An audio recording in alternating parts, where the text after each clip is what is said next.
championships that team won together. The Chicago Bulls have won their 6th NBA championship. But I do remember the hype and hysteria that came with the Chicago Bulls, Michael Jordan, Scottie Pippen, Dennis Rodman and company. I remember my dad taking us to the back, waiting in the tunnel.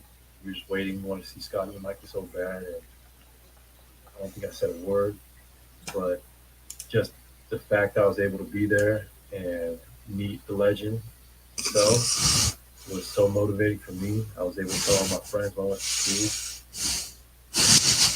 I'll forever cherish that memory. I don't know what's funny. I always tell my kids that I was able to meet Michael Jordan in his prime and see the Chicago Bulls play. And it was truly an honor and something I'll never forget. I just hadn't seen that video before. I think it's funny that Klay Thompson met Michael Jordan as a kid. It's literally just that simple. I get that he's the NBA legacy, but I just never seen that video before or heard that story. And it's you're normally a little dudes. loud for me, by the way. Oh, really? That's Here, for everybody else. Let me pull my mic back just a smidgen. Okay. Anyways, on that note, I don't know what the point of that intro was, but it was something. Yeah, Hello, everybody. Welcome to the show. No Mojo. He is currently in New York, becoming the king of the future of NBA media. So he could not be present, but until then, we're going to talk about Game 2 of the finals, I suppose. Now, question out of the gate, nothing to do with basketball. Should I be concerned that she asked me what my birthday is? Is this going to turn into an astrology conversation? Oh, yeah, it's gonna. But you just gotta, bear through that.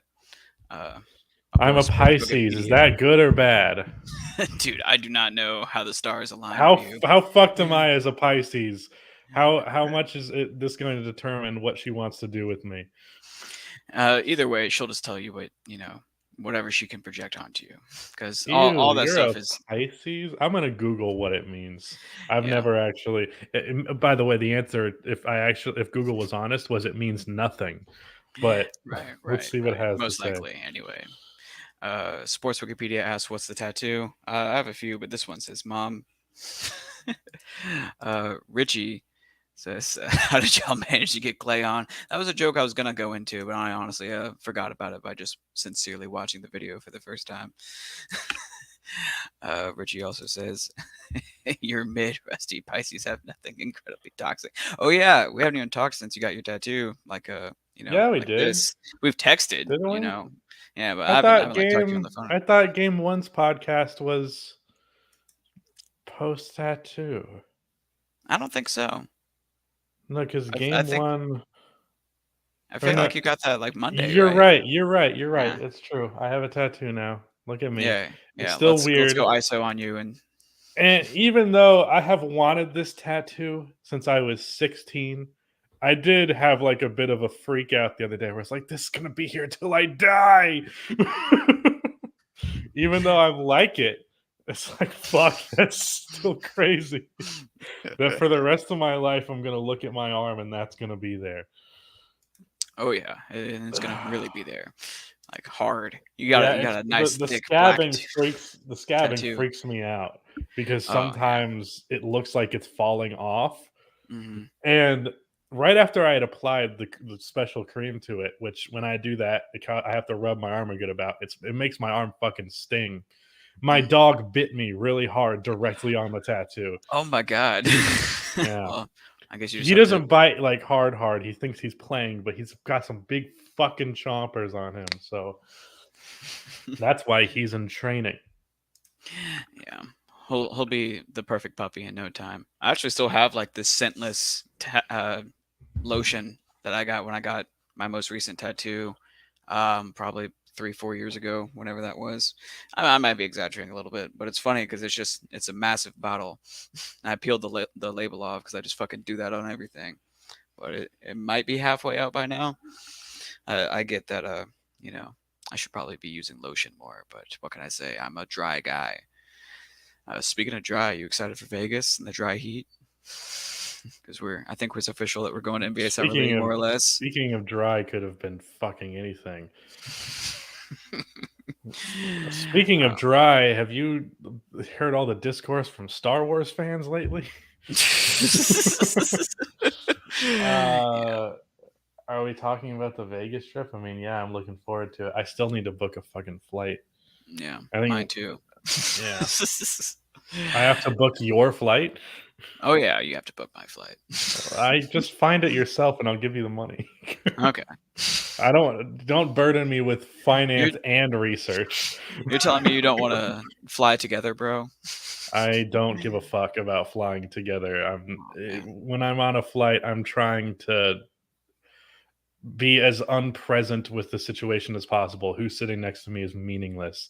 Yeah, that's fair. I'm going to Boston with my dad tomorrow, and he's sitting in a completely different section of the plane than me. I don't care. Yeah. My only hope is just I don't get sat next to a really big person because I'm a really big person, so it's gonna fucking suck. Why does the camera look so rusty right now? I don't know, Benjamin Keene. I do not know. Why All don't you right. give us some money and we'll buy nicer ones? Donate Oh yeah. below. Yeah. Speaking of money and all that, I actually set up memberships for this channel. It's $3 a month, and you get into Oh, a Discord server with all of us and about 90 something other people who are grandfathered in. So if you want oh. to chat with us, you can do that It now. shows how aware I am of everything resulting around this channel and just life in general. Yeah, yeah. No, This is why I I need to definitely give you completely failed control to of my inform main you. channel because things will just happen. I don't have to be there for it, but also I'm All a right. control freak. So Yeah, but if I you really need to work that out in therapy. It's like such a problem. maybe you could just do it in voice chat in our Like new Discord server. if there is any attribute about myself that needs changing to make my life better, it would be my control freak tendencies because there's so many ways I can make life better just removing that from the equation. Anyways, how have you been? Man, I've been doing pretty good. I'm busy, editing your videos, or really just this one video today. Yeah, this is the first video in a week. What the fuck are you talking Yeah, about? yeah. No, I got It's like a I'm working you to death, like one video in a week. yeah, In yeah, reality, I should be working you more. I've just been fucking lazy this to start this month. yeah. I just realized I'm probably gonna have to bring up the our actual channel like live stream itself so I can see who's joining as a member and whatnot because I'm not sure StreamYard's going to give me that info. Yep, cool, got that. All right, but yeah, things have been cool. I've been busy not with your shit, but with just everyone else's. Got hustle points, almost ready to get off the ground. Website's gonna be published real soon. Finalizing all that stuff tonight. Writing up the about section so people can know what we're about when they go to the website. But beyond that, it's just been a couple edits for other people. I assume you've been keeping busy or enjoying your new weekend breaks actually. So I guess less busy. Well, I mean, like I wasn't also doing nothing during the actual week, but that's the plan going forward is to give the weekends to myself because I feel like I give myself so much leisure time during the day when I shouldn't. And I'm like, if I just assigned that time to a specific time, maybe I'd actually get shit done. Um, yeah, I got the closest to throwing up from being impaired in my entire life on Sunday. So that was cool. Oh yeah. I had a lady over and I had 7 shots of vodka. And these are big glasses. I don't have shot glasses, so I just like eyeballed it and assumed it was a shot. It was probably more than a shot Yeah, you every probably time. yeah, for sure. So let's just say 9 shots of vodka and a full joint. And I also ate like cheese, and I am mildly lactose intolerant. If I overdo it, it'll do something. Yeah. Yeah. So and then she left and was like, "Great, had a good time. Did some cuddling. That was fantastic." Grade Uh, A stuffed cuddling. You and gotta love physical then touch. I I went to lay down in bed and I was like, "Whoa, why do I feel like I need to explode right now and not in the like sexual way?" Yeah. That one's normal. I don't know. I don't know if it's a common side effect. You know what it is? I think it's the strain of weed that my dealer gives me specifically. Because lately, at the end of every high, I'm like, "Whoa, I am tremendously horny. you, you got that really good stuff that just fucking turns you on. Because the thing is that the thing about drugs, or at least marijuana, is they just heighten your senses, and that goes positively and negatively. If you have a good sensation, it's even better, and if you have a bad sensation, it's worse. So coming is a good sensation. So you want to, so while high, A1's shit right there. Anyways, this is a basketball podcast. Yeah, allegedly. Allegedly. What was your favorite moment from game 2? What's For your me, favorite it was moment from Gay 2? yeah. Uh, You had to happy pay Pride! attention to Happy me. Pride Month, everybody. Right, right. Favorite moment from game 2. I'll tell you mine. It's probably the double, like nearly logo 3-pointers from Poole. Oh in yeah, the that's third. easily it. It Like, takes whew. me a second to think about it. Yeah, so Yeah. you're right. That's definitely it. I watched the game for the finals. I watch every game with my dad. For the playoffs, it's like if there's a good game, we'll go hang out because it's a 40-minute drive, so it's like a lot for just a game. For the finals, we'll do it, and we both screamed when Jordan Poole hit that. We were like, "Holy fuck!" Yeah. Yeah. My roommate and I were both screaming too. I'm not even like pulling for the Warriors per se. Like, I Mhm. kind of want them to win because I like the idea of Stephen Curry's legacy or blah, blah, blah, you know. But I also wouldn't mind the Celtics winning just because they're like a homegrown team with a complete basketball team concept is sort of something I'm in favor of all the time. They also kind of feel like the underdog, even though uh, it's a very competitive series, and Vegas is calling them an underdog. But I think it's anyone's series. I think that's the title of this one, or that's the title of tomorrow's video. Is this series is anybody's or something like that. Title of this video is I'm completely forgetting how the NBA finals are wide open. There we go. Yeah. So Mhm. let's talk about the title at the top of the pod for once. why is this the NBA finals, which is anyone's to lose? Well, because I think I would say this if I'm looking at the first 2 games, like I'm equally impressed by the performance of both teams. Like the Celtics were lackluster in game 2 and they were great in game 1. The Warriors were lackluster in game 1, they were great in game 2. In terms of like I would give them like both a B plus for their performance together. And they look very clearly evenly matched. And I don't know, I think most people said this series could go both ways, even though I think a majority did pick the Warriors to win. But yeah, that's just how I feel about it. I think that Jaylen Brown is probably going to be the person that swings this series the most because he is either going to be really great for the Celtics or really bad. Like, of course, Draymond Green, Stephen Curry, Jason Tatum, Klay Thompson, all these guys, have the ability to swing the series. And if Marcus Smart just like suddenly looks like the defensive player of the year that he is, then sure, the Celtics stand a good chance. But for me, it's really about Jaylen Brown. Like, if he can be a guy who can get you a reliable 20 something a night and be okay on defense, and that's a lot better than a guy who might give you 20 something one night and might give you fucking 12 the next. Al Horford's not going to be your leading scorer every night, but apparently, based on how they're guarding Tatum, he's going to kill you one way or another, where it's being a playmaker or a shot maker, So Jaylen Brown's kind of the biggest X factor for me. That's definitely fair. I need to message someone back, so I need you to carry for a bit. For a bit. Oh, is that right? Let's see. Ask the Truth says, "Do I want another cookie?" Yes. Sports Wikipedia says, "I'm ready for a overtime finals game. Hopefully the Celtics can get a win." I think that'd be nice, but honestly, these games have been entertaining enough that it doesn't really demand overtime per se. Free basketball is always nice, I'm always rooting for overtime no matter what. I actually don't have anything that I root for besides overtime. Archaeotic says Grizzlies and Bulls finals would be peak content for this podcast. Yeah, I think we'd we'd be tearing live each other's heads constantly. off. For sure, dude. I think nothing would turn us against each other more than a Grizzlies and Bulls finals, and it is technically possible. How likely that is, I'd say like less than 10% chance in the next few years, but still, that's better than most matchups in the NBA.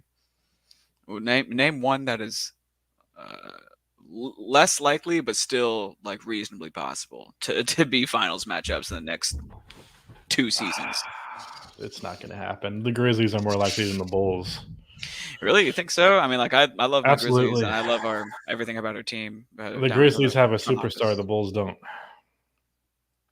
Hot take. Hot take. John Moran is definitely better than DeMar DeRozan and Zach LaVine. Like, no questions asked. Yeah, for sure.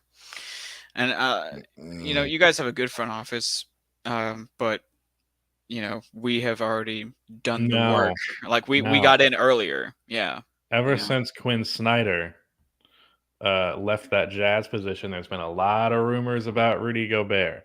And let me tell you, if the Bulls don't give up a vital player other than Vucevic and get Rudy Gobert, that's a good fucking team, because the Bulls are one of the best perimeter defenses in basketball. Then you pair that with Rudy Gobert's interior defense. The Bulls might be the best defense in basketball with that team.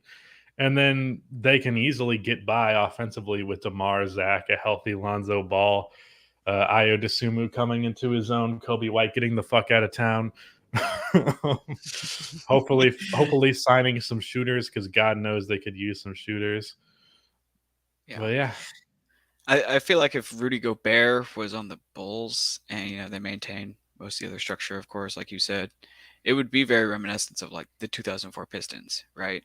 Like, I mean, maybe not an exact structure. Like, there's not exactly a Chauncey like Billups DeMar on that and Zach team. are both way higher volume scorers than anybody the Pistons had. For sure. But I think Like that Rip probably and scales well to like the modern NBA. Like, you compare maybe like the percentage of points that Rip Hamilton got for his team compared to Zach LaVine. Yeah, but that's I think because the it's probably Pistons scored near. like 80 a game back then.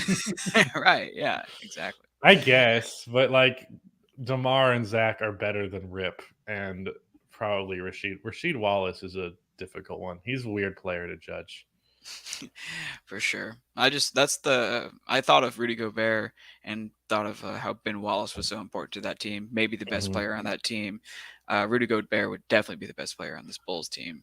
Yeah. I remember there was some shit that Rasheed Wallace said to the media after he came out of retirement to play for the Celtics. Mm-hmm. And he said, like, I'm going to teach these kids how to post up. And then he shot like the highest volume of threes of his entire career, because he's an old man and like they're not giving you post up possessions, dude. Yeah.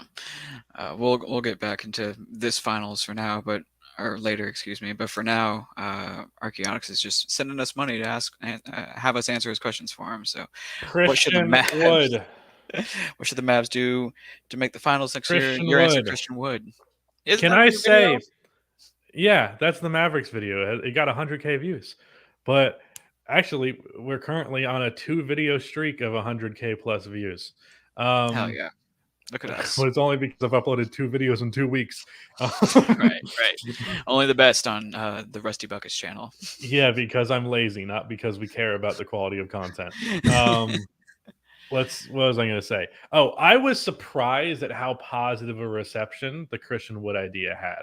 Like, I felt like it was a stretch for me to say getting him would like be a huge deal for Dallas, but like everybody was like, almost everybody was like, I fucking love that Christian Wood idea, because it's such a low risk, high reward type of move. They're giving up a very little, maintain Jalen Brunson on the roster, keep Tim Hardaway Jr. on the roster. Like, that is the best like potential star type thing that they could do. I mean, it'd be a big splashy move, but not so splashy that like I'd say the most casual median NBA fan would even notice. It would be a one-day story. Yeah, precisely. Not even a week. You might see Woj tweet like 3 times about it, and then that you get the announcement, the follow-up article, or excuse me, the follow-up tweet with the quote tweet, and then the article that just says and then like Funky makes a video that's titled like Christian Wood is a Mav, and then that's about it. Right. So let's talk about Jason Tatum, because that's in the little docket down here.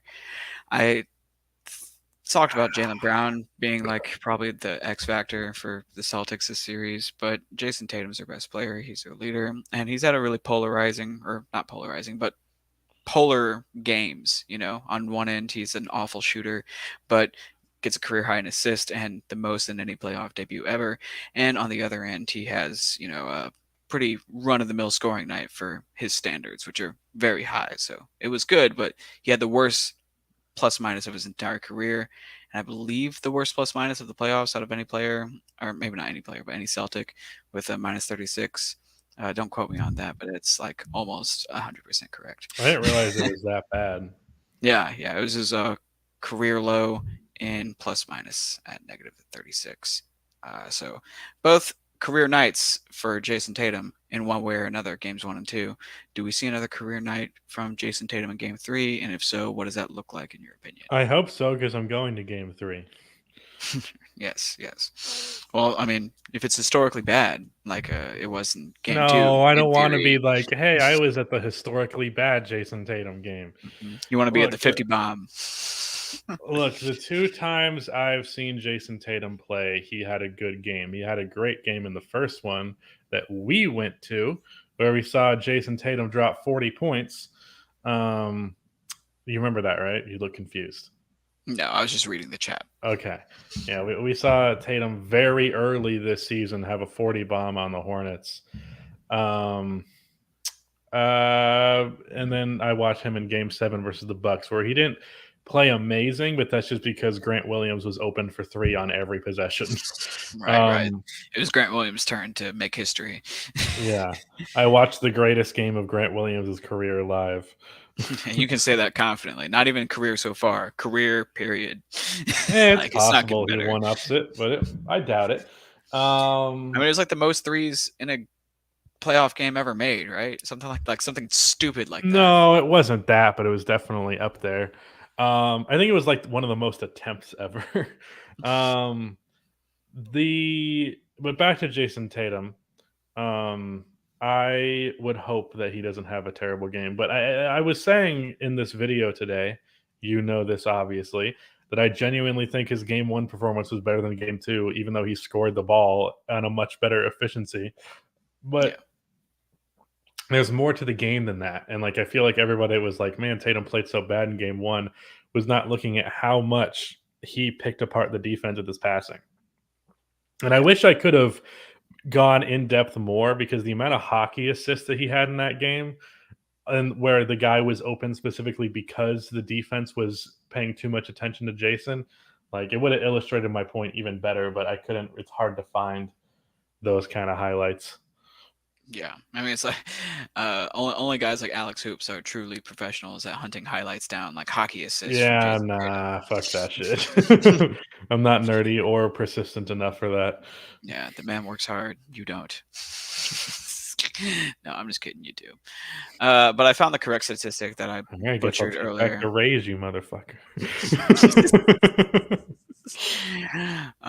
But it was the lowest plus minus in a finals game since the play-by-play era began, which I guess is a way of saying, since we can track this, it's the worst plus minus in finals history which is 1996, 1997, which I guess would be 97, because the finals didn't happen in the 96-97 season in 96. I don't know why they phrased it this way on the NBA's website. Funny though. Yeah. Over under Jason Tatum 40 points with your arrival. Under, but it doesn't mean he's gonna. 40 is the only way he has a good game. Right. He's probably gonna end up having fucking 20 and 20 or just some ridiculous thing. He went plus minus is like the historic thing that happened in game 2. Assists were the historic thing that happened in game 1. So we got to see the other box score stats happen throughout the rest of the series. He's going to have like 15 steals tomorrow or something stupid. Any other previews for game 3 other than Jason Tatum? Good game, hopefully. All I hope is that it's a really close game. That's the thing. And bruh, if like some shit ended on like an all-time great play, like a game winner or something like that, like can you imagine being able to be like, yeah, I was in the arena for that? Like being the guy that's like, oh yeah, I was at game 6 of the 2013 NBA finals. Yeah. Like that's the dream right there. I went to game 3 of the finals last year, and that's the only bad game in that entire series. It's like a 30-point blowout by Milwaukee, and it's like every other game was within 10 points. Game 4 had the iconic block, and then there was the iconic lob. Was that in game 7? I think it might have been an earlier game in the series. I And then think. he had the 50 and 20 game in game 7. And it's like of all the games I could have gone to, I went to the one not good game. So But maybe tonight's it was still the fucking finals. Like I can still say that I went to the finals, and even that same thing applies if this game's not great. But hopefully it is. be a hell of a game no matter what. I mean, the novelty of going to a finals game, I'm sure, is worth it regardless of the actual quality of the basketball. It's also sick as fuck to go with my dad. Yeah, for sure. It's a beautiful bonding experience, But it's specifically cool to me to be like, yeah, I took my dad to the finals, not the other way around. Like it makes me feel like it's like a marker of success. Yeah, be like Kenny getting his mom that car in that one video. Yeah, like treating your parents to like something that was a benefit of your success, but for them. Yeah. The not quite a car. not quite a car. Speaking of King of the Fourth Quarter, he did reply to your tweet here, where you were showing drumming to your favorite band. Not my favorite band. Really? My favorite band is Paramore. Oh, so okay. Kill, Fuck, Marry, Paramore, Nirvana, Foo Fighters. I'm killing Foo Fighters. I'm fucking Nirvana and marrying Paramore. Reasonable. Foo Fighters is the perfect example of like there's so many fucking songs, but like they don't have a single S tier song. Really? I feel like you are a bona fide fan of the Foo Fighters. And I am. For say they don't have like my favorite band, but like they have like 25 A tier songs. That's the thing. But like literally the 10 best. Like there's the best Foo Fighters song does not crack into the top 10 Nirvana songs or a top 5 Paramore songs. Dude, you were just tapping your desk, weren't you? No, I was just okay. The point dude, it wasn't with the beat of the song. I almost had a goddamn panic attack because I was like, why the fuck do I hear a heartbeat right now? I was like, hey, yo, what is going on? It was. I know what to do next time I'm high with you. I'm just gonna go around the corner and just hit the door and be like, oh my god, I'm dying. Yeah, just don't come into the bathroom if it's locked, I guess. Game 2, other fun stats. In the first 6 quarters of the 2022 NBA Finals, this is straight from NBA.com. All of Game 1 and the first half of Game 2, Poole scored just 12 points on 3 for 12 shooting from the field and 2 for 7 shooting from 3, 4 assists and 5 turnovers in 34 minutes. Do you think Jordan Poole is going to have any sort of comeback in this series? I don't think so. Well, he was great in Game 2. Yeah, I suppose so. This does only cover the first. He saw some 6 bad quarters bitches on the sidelines. That's why. Right. That's the narrative NBA Twitter ran with. Wasn't it just like some like really normal looking? Yeah, that's the thing is I saw that original tweet said that, and someone quote tweeted and said, "I'm still looking for the bad bitches." I don't know. There is something about blonde white women that like there's almost always a ceiling on how attractive they can be for me personally. Yeah. And if they spray tan and they have like fucking Donald Trump level orange skin, I would rather put my dick in a tractor.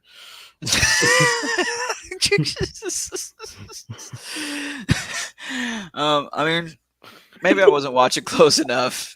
I'm just moving right past that. Maybe I wasn't watching close enough. But outside of those two cool shots, it seemed like Jordan Poole didn't really have that great of a game. No, he had a good game outside of that. I think he finished with like 18 points on decent numbers, and that's more than 2 3-pointers, obviously. Yeah. I don't know. It's a matter of like he's one of those players. It's like, is how much he's producing offensively going to outdo what is being given up on the other end by the fact that he's kind of a defensive liability? Now, to give credit to him, he's not like fundamentally a terrible defender. He's just somebody that can get physically bullied quite a bit or just like shot over. There were so many shots in that game where Tatum was like, especially there was one over Steph specifically that stands out in mind that was just like, I'm shooting over chairs. I don't care that you're here. So that's something that can happen. What about Clay? Like if Poole's going to be a positive for at least spots of this series, do you think Klay Thompson even stands a chance of being a positive? Because so far he's been a complete negative. Right? Or am I tripping saying that he's been a Sorry, I just got a fucking crazy text. What did you say? Jeez, focus here. We have. No, this was not related to a girl. This was like, I need to talk to you about this after the show. Oh, word, hell yeah, or no. But Klay Thompson, I said he's been a total negative so far this series. Do you think that's going to continue? Am I tripping when I say he's been a complete negative? I mean, maybe the threat of Klay Thompson poses as some sort of positive, but I believe in the video that I was editing of yours today, you said that he has not been good, and I believe you. On top, there are games. There have been games in the playoffs where he was great, and you should know this because one of them was against Memphis. But game-winning block, man. Overall, the dumb shots and it's not just that they're dumb shots, is that that they're like contested shots. It's that the time in which he's taking them. Like he's taking them with like 12 seconds left on the shot clock. And then defensively, I don't think enough people have paid attention to how bad defensively he has been. I almost pointed it out in one of the breakdowns, but on that Peyton Pritchard corner 3, I said that Otto or Draymond should have rotated, but looking back, Klay Thompson was literally just watching Jason Tatum drive when he didn't have anyone to defend. He was just like, that's an interesting play. Oh, Peyton Pritchard is wide open. Fuck. It's bad. Yeah. To steal a line from your video, you'd think for a guy who's so historically great at off-ball movement, he would know the cost of ball watching. Something like that is what you said. He's been pretty rough shooting. Again, just quoting NBA.com here. Finished with 11 points on 4 for 19, which is 21.1%. Shooting from the field and 1 for 8 from 3. In 141 career playoff games, Klay Thompson has only had 6 games in which he has attempted at least 10 shots and shot lower than 25%. Game 2 was the first time it happened since 2018, and the second time it's happened in the finals. The first one being game 1 of 2017. The Warriors are 6-0 in those games, though, when he struggled with his shot. So maybe Klay Thompson missing is the secret. That's the sauce. Is Klay Thompson? That is certainly a take. Correlation equals causation. You heard it here first, ladies and gentlemen. Look, this is just the statistics, okay? I'm giving you only the facts and using analytics to tell you the truth about basketball. And that's the secret to the Warriors winning. Is that Klay Thompson needs Ben Shapiro right now. Facts don't care about your feelings, Clay. Keep missing, please. It'll help. Somehow. Christ, that's so fucking stupid. No. Clay. Yeah, I'm not saying like don't play him at all. That would be kind of absurd. Then they can't really afford to not play him because he can still be a good player for sure. But it's just like, especially because Clay, if you ever hear an interview with that guy, unless he's making a joke because he's a very funny guy, whenever he's being serious and talking about basketball, it's either praise for Steph Curry or it's talking about how much he cares about winning. Like, and he he could not be more like winning. That's all that fucking matters. When he didn't make the top 75, he's like, dude, I'm one of the most winning players in league history if you look at my career record, which is true. But like, if you think about it, like he spent almost all of his prime on a team that went to the finals every year. And in the last 7 years, he has gone to the finals every year that he's been healthy. But um, for him to have that emphasis on caring about winning and then constantly making decisions that he is smart enough to know is negatively impacting his team seems extremely contradictory to me. Yeah, which is a fair point.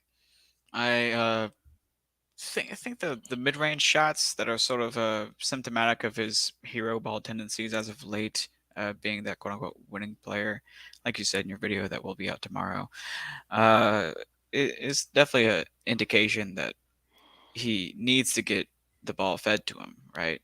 Because that's what Draymond's comments were, according to the video, which comes out tomorrow. Well, that's something he said in the past, like a long time ago, and I think he said it pretty recently when some reporter asked him about his shot selection. I tried to find it. I was, not exactly the easiest thing to Google, and I was a little pressed for time, so I didn't spend that much time hunting. But I tried to find the exact quote and couldn't. That would have been great. I didn't have that kind of effort in me. I just know that it's a thing that's been said before. Yeah. You know what it actually reminds me of? That's something that people, and as an avid watcher of the 2004 Pistons, you probably know this. That's something that people would say about Ben Wallace, weirdly. It's like you'd have to give him a couple of shots, and then Right. he'd get into the flow of the game. It's like, Ben Wallace needs shots to get in his head in the game. Right. I mean, I don't understand that. I feel like it's like a matter of respect. You know what I mean? Like, I feel like maybe modern players are a little bit better at this, but especially back in the day, anyone who made it to the league has like spent their entire life being by far and away the best basketball player on almost every team they've played on. You know, so Yeah, the but it's idea Ben of them not Wallace. right, one of the worst offensive players ever, like to absolutely one Easily. side of the ball. But I guess you just feel slighted if you could just get 0 touches. You know, you gotta feel like, man, what are we doing here? Please give me the ball at least a little bit. Like I get it from like a psychological perspective. You know, you're conditioned after getting the ball so much your whole career, and Ben Wallace shows up to the Pistons or what the fuck ever, or your Bulls even later on, and yeah, he needs to get a few touches in the first few quarters. We talked about it last pod, but Clay's one of But those guys too. he also needs to grow up. Like, boo-hoo, you're Yeah. not getting shots. Yeah. Like, this to me sounds like something you'd have to like talk about with a player who's like 24 and hasn't been here before. This is Klay Thompson. He's Yeah. been here before. He's an old man. He should understand these things, and he doesn't seem to. For sure. Not to mention, NBA legacy. Like he was raised in a hooping environment, rather from like an NBA context type level. You think he would be able to have those ideas instilled in him even at like the youngest age. So I get what you're saying for sure. I'm just sort of making debate, I suppose. Let's see what else we got.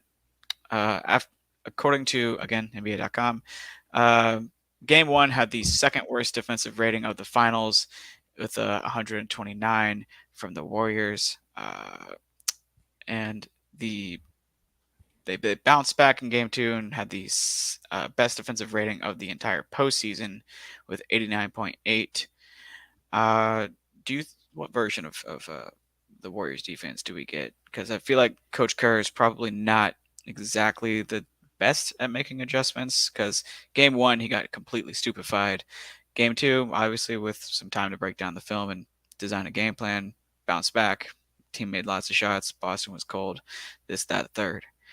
But Game 3, what do you expect from the Warriors on defense? Well, again, because this podcast is just rehashing all my points from that video.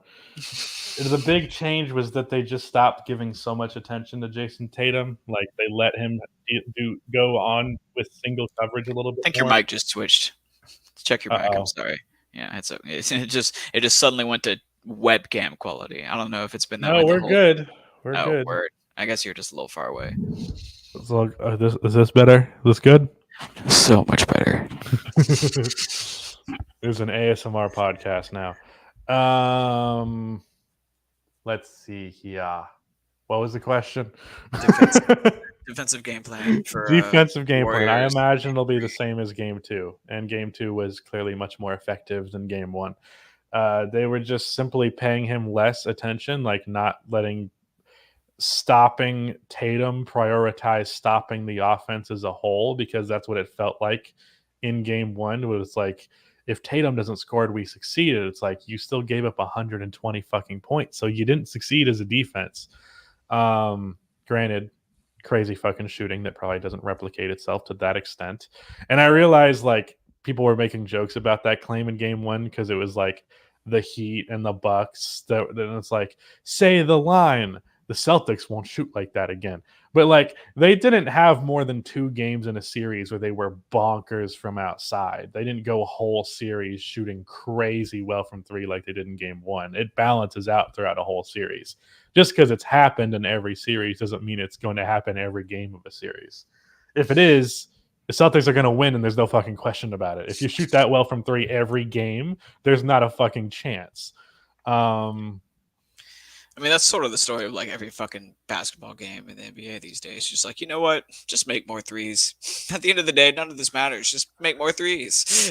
Yeah, that is the math of it. That makes me think of the Jimmy High Roller video that was very well made, and like he's been on some like GOAT status lately, like prime years type shit. But he did a video about 3-point shooting, and he talked about how really the Dallas Mavericks were able to overcome Phoenix just simply because they were a better 3-point shooting team, even if they weren't a better team as a whole. Just because the Suns are like a really high volume mid-range and overall 2-point attempt team, and like they're just not generating a crazy high volume of threes, whereas the Mavericks are like every fucking shot is either Luka scoring in the paint or a 3-pointer. Yeah. It's a sort of a product of coaching more than anything else. I'm surprised Jason Kidd has not been a completely inept coach for the Mavericks, honestly. I don't want to say it because off-court reasons, but not only has he not been an inept coach, he's been one of the best coaches in the league. So, yeah, it's just the truth of the matter. You know, it is what it is. I guess he earned his stripes by putting Giannis at point guard back in the day. Like, he figured out what to do and what not to do. You know? I mean, that was Giannis at point guard is not necessarily the go-to thing, but like No, that's noticing what I'm saying. He learned what not to do. Okay, I thought you were claiming like, oh yeah, he put Giannis at point guard, so clearly there was always a genius in there. I'm like, that wasn't really genius. You know, I wish I had. It was a bit of recognition. It was a bit of recognition that Giannis had some guard skills, but I think it was pushing it too far in the direction of like, just because someone has guard skills doesn't mean they are a guard. Yeah, that's why they went out and got Michael Carter Williams to get that Giannis style point guard.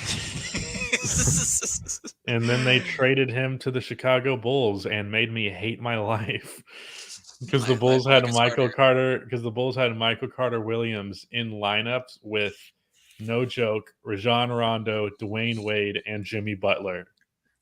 Power forward Michael Carter Williams. No, I think MCW was at small forward and Jimmy was at power forward, but like, bro, point forward Jimmy Butler. The Lamar Odom of that Bulls team. I mean, Jimmy Butler is a point forward now. One of the biggest problems with the Bulls organization when they had him is they never fully embraced that aspect of him and allowed him to basically be the main ball handler all the time. If they did that, they would have got the better version of him that exists on the Heat, and we wouldn't have taken 5 years to be a respectable basketball team. I have a. I don't know if you've seen me with it or not. You maybe. I think it's in that video, which is still technically alive and on my channel, about my jerseys. But I have a sleeved silver Dwayne Wade Chicago Bulls jersey. And it's one of my favorites because it's just like, what the fuck is going on here? Knowing full well Rondo is on that team and everything else. Thinking about Michael Carter Williams being in that equation adds a nice layer to owning that jersey for me. So thank you for that. Real quick, we got about 43 people watching this right now, allegedly. If they could all, just do us a favor, pay your taxes, drop a like on the video. Feels a little bit low. I'm kind of disappointed. You know, it's okay. It's because Mojo's not here. Honestly, we need Mojo. This is really just the Rusty and Mojo show rebranded. So half the people not being here is because half the show's not here. Even Oh, though I'm technically the only host. don't give yourself so little credit. You contribute just as much. Oh shucks, I appreciate that, man. Let's see. Let's move on to this topic. Is Al Horford a problem? Still, for the Celtics this time. What kind of problem? It was like which problem do you mean? Like, man, that guy's a problem, or like Al Horford is a problem? We need to stop playing that guy. Yeah, well, it was the first one in game 1, but game 2 I don't think he was. He had a bad shooting night, but I would not say he was that big of a negative. Yeah, I mean, I'm sure he had some huge negative plus minus, but that seemed to be the case for like all the damn starters. But he's fine. You can't expect him to hit 6 threes every fucking game. I think Al Horford has the potential some nights to be the best defender on this team. So having a bad shooting night like that really isn't the biggest deal. But he kind of got burned by Draymond a few times, and that's not someone you want to get burned by. Yeah, man, it's like I was saying last podcast. Like, people don't really think about it, but Draymond Green is like quietly one of the fastest players in the league. Like, I don't know about that. Like in spots. Like, I feel like when Draymond is like actually giving a shit, he probably averages some of the highest miles per hour. You know what I'm saying? Like, I'm not saying he's literally the ability to go fast, but like he's always going fast. Yeah, I know there was one play where he like took it up the full length of the court and got some free throws off of it. That was like wow, that was a little faster than I'm typically expecting Draymond to go. Like he actually like tripped over himself after the foul because he wasn't used to going that fast. Yeah. I'm surprised that the refs didn't give Draymond any technicals over the course of game 2, and how like I think was it Steve Javi or whatever his name is saying like, yeah, the refs give people some leeway when they're superstars and they know that they're about to get their technical to get them suspended. Or oh, we got another one in the chat. Time to block them. You know we've made it when the spam shows up in the chat every single show. But yeah, didn't Steve Javi go on air and basically say the refs give the superstar player special treatment when they're in trouble? Well, first of all, Draymond Green's not a superstar player. But second of all, I think that's kind of like not that crazy to say that's in the back of their mind. Like, I think there was a little bit of an overreaction to that. That's like, for sure. I think so too. Like, as soon as you're like, one more technical means you're going to miss a game, and you know what level of controversy that means for you as a ref and for the league, like you're going to give them a little bit more leeway and make sure they really fucking earn that technical. Although I will say, I think that technical fouls, not flagrants, but technicals, should be able to get you kicked out of a game, but it should not get you suspended from games. So I think if you get a flagrant 2 foul and it's like you definitely targeted that guy, then yeah, you could get suspended for that, like Dylan Brooks, for example. But just talking shit to a ref, let him. And if it gets him thrown out of the game, it gets him thrown out of the game. But I don't think you should not ever – I don't think that you should be not getting in a game because of that. I know Draymond in the finals, it was because of some it was some flagrant fouls. Was it the kick? The nut kick? Well, the nut kick with Adams. The previous series. The nut kick with Adams is what put him on thin ice, and then he like tripped up LeBron. It was a very weird play. Like in hindsight, like it's like that's such a weird play to be like a defining play of the series. I'm gonna bring it up because I've honestly forgotten like what. Well, like he like LeBron was kind of stepping over him, but like Draymond was like took exception to it and like started swatting at him. I don't know, this is 6 years ago. My memory is a little fuzzy, but I believe that's what it was. It's crazy to think those teams were that long ago, though. Like I'm like the Warriors are 3 years away from having been a 10-year dynasty. I mean, what's that stat that's been going around since the Warriors made the finals? Is that like they're the first team since the Bulls to appear in 6 of 8 finals or something like that? I mean, well, not the first team. The Celtics did it. Really? Since the Bulls did it? Well, not after the Celtics in the 60s. Oh, gotcha. Yeah, first team. Yeah, gotcha. I was like, man, am I really this bad at remembering things? You think I was just gaslighting? You're like, no, the Celtics went to 8 straight finals in the early 2000s. What are you talking about? Like, I mean, I remember Gabe, Kobe getting gaslighting's not even a 35 points word. and 25 wins. Because you're crazy. Stop trusting yourself. Listen to me. This is way too direct with the gaslighting.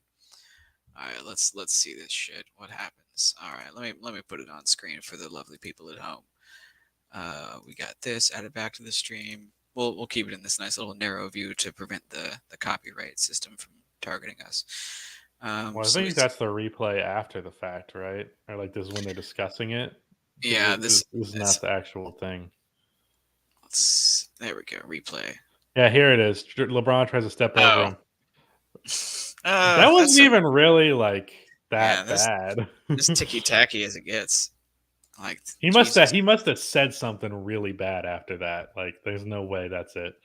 Yeah, that's a pretty not that bad. I see why this was majorly controversial now. Well, not now, but I remember it then, and I forgot about it. So glad we. I mean, it's still going to be historically controversial. Yeah, you know what I think though? I think speaking of that, like I think that 3-pointer from Max Struss, I don't think history is going to remember that. No, the NBA is trying to suppress that shit straight up. Well, I don't even mean that way. I just because the NBA tries to suppress things and it doesn't get suppressed. But like, I genuinely don't think people are going to remember that 10 years from now, other than Heat fans. They're going to be like, "Goddamn, Celtics made the fucking finals because Max Struss wasn't out of bounds, but he might have been. But who cares?" Yeah. Hi Mojo, thanks for tuning in. We miss you. He's in the chat. That's what I'm referring to. You looked confused. Let's see. We were talking about Al Horford, and then we transitioned to that. I'm trying to make sure we cover all of our bases. I'm just kind of retracking out loud. The ticker just says other things, probably. Do you have any other things that you want to cover before we? Because we're approaching an hour. You know, I don't want to say party's over, but I mean. Oh, that's one thing. There we go. Had to let it go by. Draymond's podcast during halftime. Have you watched any of them? Because I've only seen like one clip. Wait, what? Draymond's doing podcast like at halftime during these games. I thought that was a bit. That's a bit, right? Maybe I'm just like no, Rudy, that was a bit. Someone photoshopped that. It said it had like 500,000 views in 1 minute. It's a bit. No, you're referring to something else. I think I've just seen like that information trickle down because that doesn't sound familiar at all. There is no goddamn way he is recording podcasts at halftime of the NBA Finals. Right. There's no way. Yeah, I should have thought before I spoke. Yeah, I was gonna say this that can't be real. Yeah, no. But they're definitely like post game pods or like the next day. Yeah, with that's fine. Yeah, that's perfectly acceptable. Halftime would be ludicrous. You're absolutely right. I can't believe I even for a moment thought that was Jesus Christ, Rudy. Everybody comment gullible Rudy in the chat. Look, yeah. Hey Rudy, did you know it says gullible on the top of your ceiling? Hold on, let me check. Yeah, it doesn't. You got me. God. But yeah, I haven't watched any of those podcasts, obviously. Clearly. Have you? Dude's like fucking like trying to get his breath because he's just played a half of NBA Finals basketball. He's like, "Hey guys, I have 15 minutes.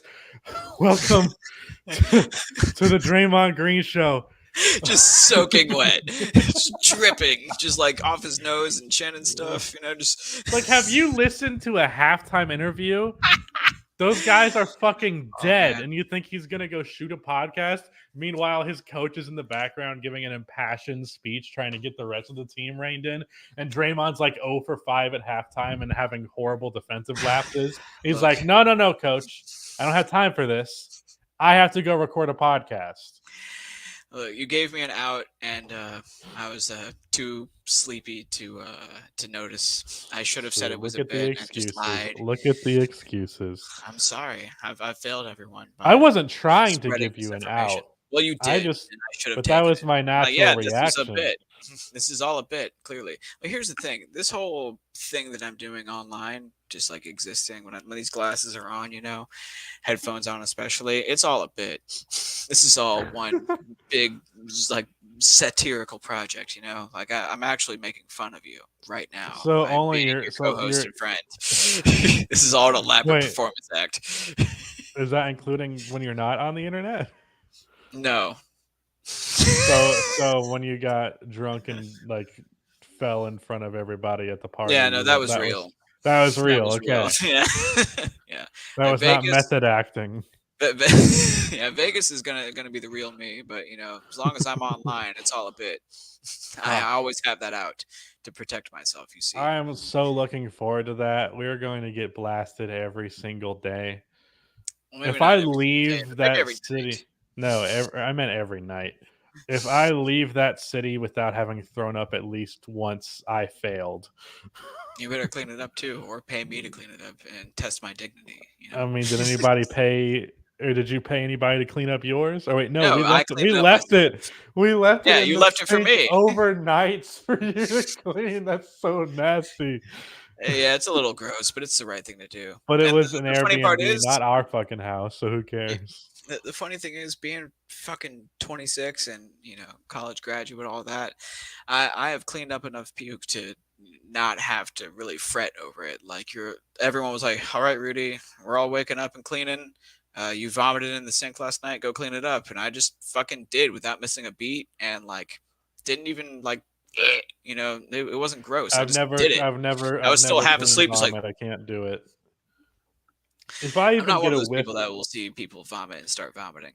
I'm if not I that. Are am, you? if I get a whiff of vomit, I like start gagging.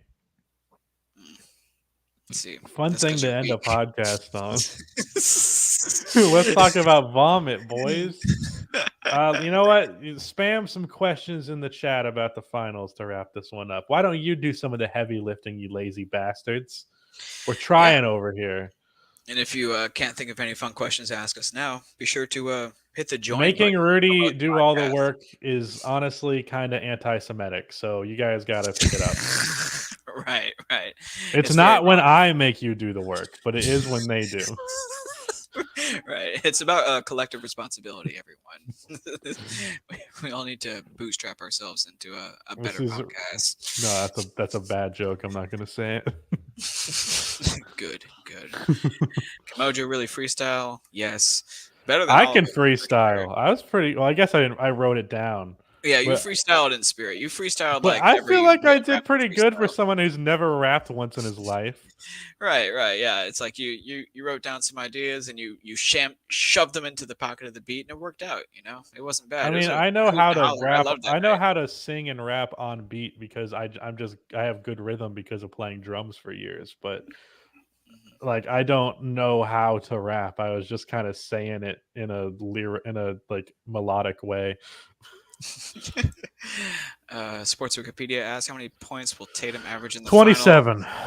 Yeah, sure. Why not? I'll set the over under at 27. That sounds fair. Richie asks, do all NBA YouTubers hang out? Yes, No. we Oh. all do. Every single one I of us. mean, almost all of the major ones talk to each other in some capacity. Like, other than Jimmy High Roller and like Andy's Hoops, pretty much any big YouTuber you could tell me about, I've probably talked to them in some capacity or another. Yeah.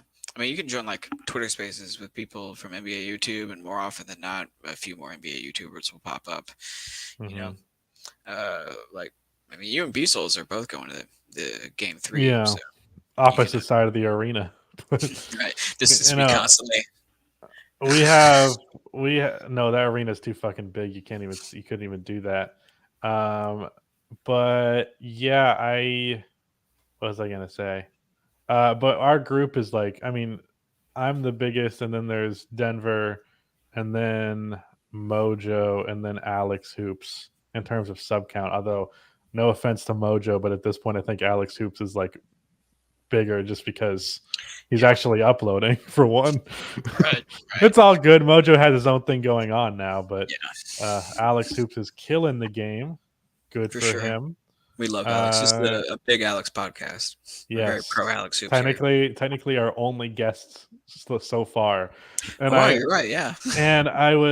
I thought this was funny because I deleted the tweet, but LeBron said he wanted to start going on some podcasts, so I tweeted it as like, "Do you want to be the second guest on our podcast ever?" And I thought it'd be funny for Alex if like we got fucking LeBron on the podcast to be like, I mean, I was on the podcast before LeBron, so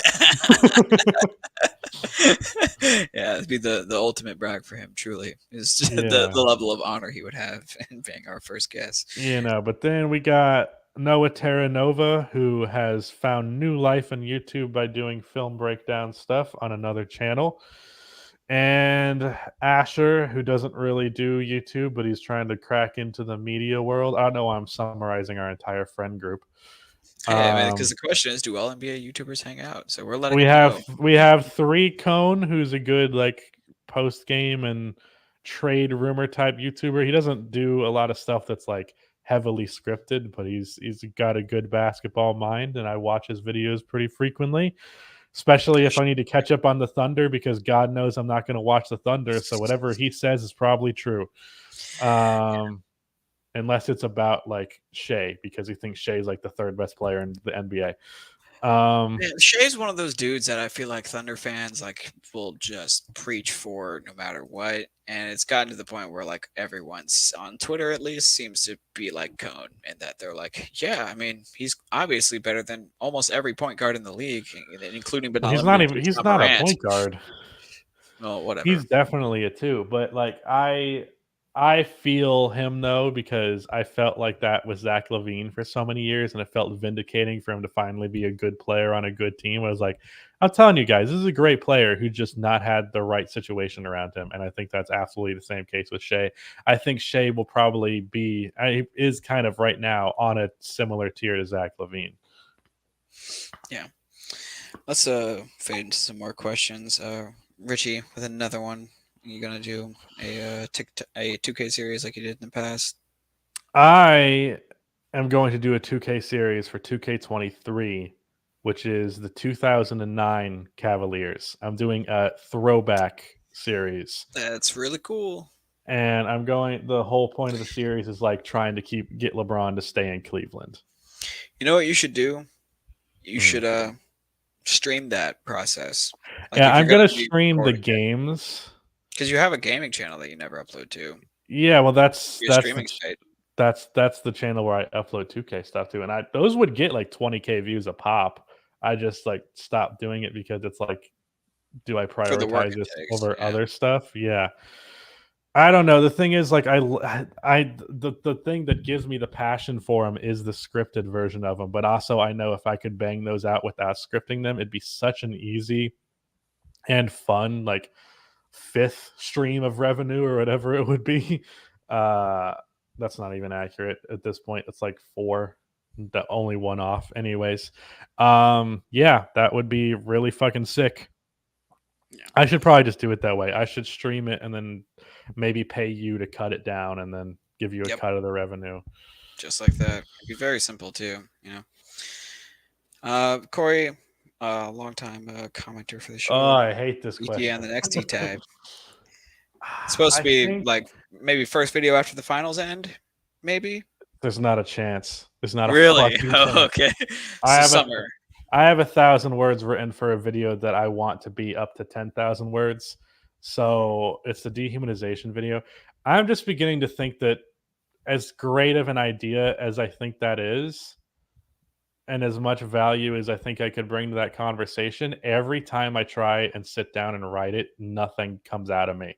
So like clearly it's just not something that is in my brain to do. So one thing I've been thinking about recently that might be the next one I do is like about how social media affects the game versus like comparative to the past, and like how it affects everybody from the players to the media to the fans, the influence that it has. And I feel like that's something that I can definitely speak to as someone who's big in NBA media, social media, internet, NBA Twitter, all that shit.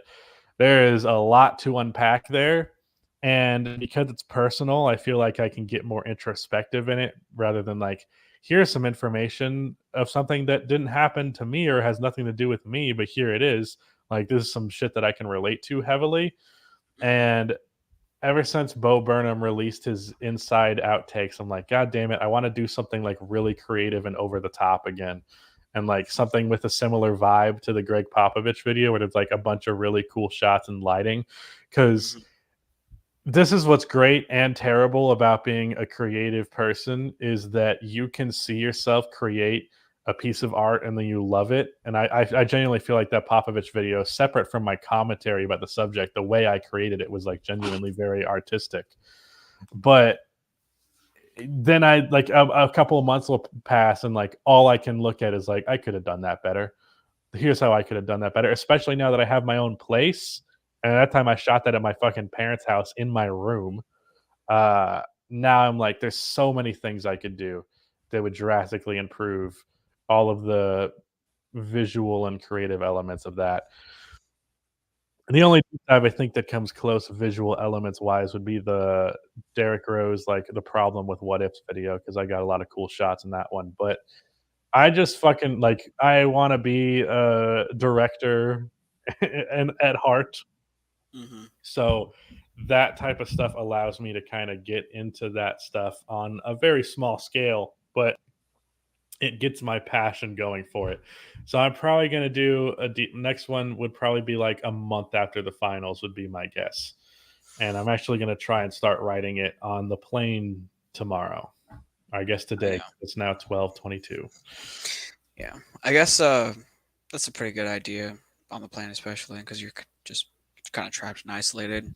One thing I think that you could kind of help process the dehumanization thing is to incorporate like a workflow mentality into the creative process. Because for me, a lot of times when I think about creative processes and how to make stuff, it comes down to how do I trim the fat? How do I like make this more efficient? And I think that a really interesting part that people don't usually see is like how stuff gets made.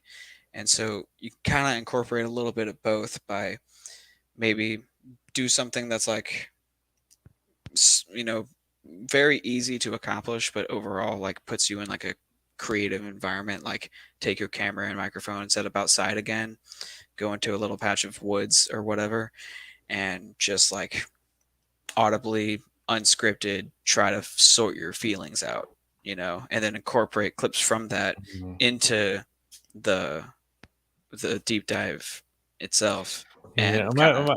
my biggest problem with this whole subject is I just don't want it to be. I don't want it to. My problem comes with what I don't want it to be is also what is most appropriate for the levity of the subject. Mhm. Like I don't want it to be uh like just a list of information, but I also don't want it and I really want it to be like something creative and fun, but I don't want to be like, here's my kooky lighting, let's talk about racism in sports.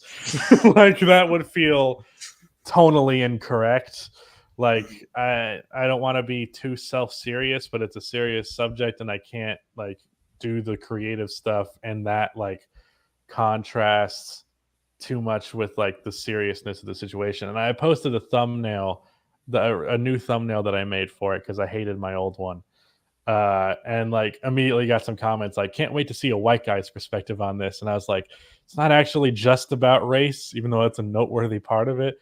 But I also kind of understand what you mean. That it's like, even though I'm someone who is in the sports world, it's not my direct experience.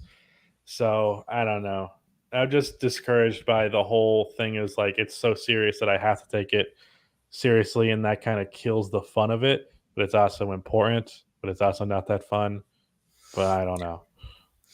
Yeah, that's a hard line to walk because when you take it seriously and you want to have fun, I feel like it takes a certain very specific mental space to be able to approach that appropriately. Because it's like you say, you don't want to be like, here's my kooky lighting. Like that's not the tone you want to set. I don't know, man. I think that video has a lot of potential. Maybe break it down to like small parts, have it segmented, just iron out thoughts on 7 aspects of the whole process of dehumanization or something like that. Yeah, I have a whole outline for it, and I know the things that I want to say. It's just every time I go to say them, I'm just like, this is a fucking slog fest. Yeah. I don't know, man. Just go into the woods. Just do what you did on the Popovich thing and go outside. Bring Thor, No. He'd be too distracting. He'd be like trying to get my attention and shit. Anyways, we're well past the hour mark, and I think we're just rambling at this point. Yeah, for sure. One last question from Dre, just because he's a long-time commenter. Any thoughts on going back on Keep It a Buck anytime soon? Sometime, yeah. I'm sure eventually. Yeah. I might have done it like too many times where I'm just like, I don't think I need to do it again. I've been on there like fucking 7 times in 1 year.